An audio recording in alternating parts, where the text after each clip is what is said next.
I'm Elizabeth Wiseman, and I'm a fashion and commercial photographer, and these are 5 posing tips for better model testing.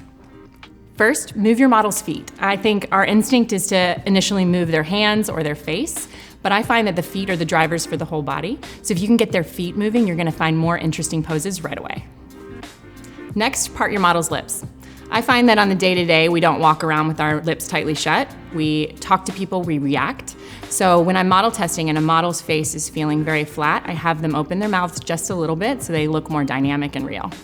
Next, get your lefts and rights down.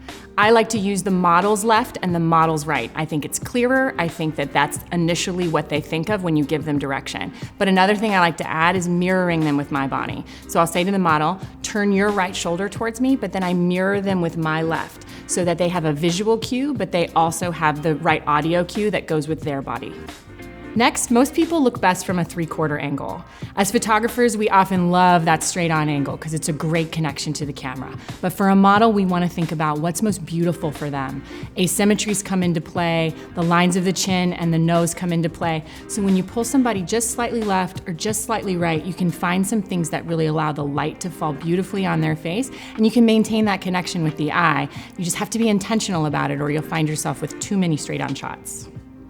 Last, when in doubt, have your model's hands touch something. I find hands to be very awkward, so I give them a structure. I'll either have them touch together, touch the body, or touch the clothes. That way the model's coming up with something more comfortable looking quicker.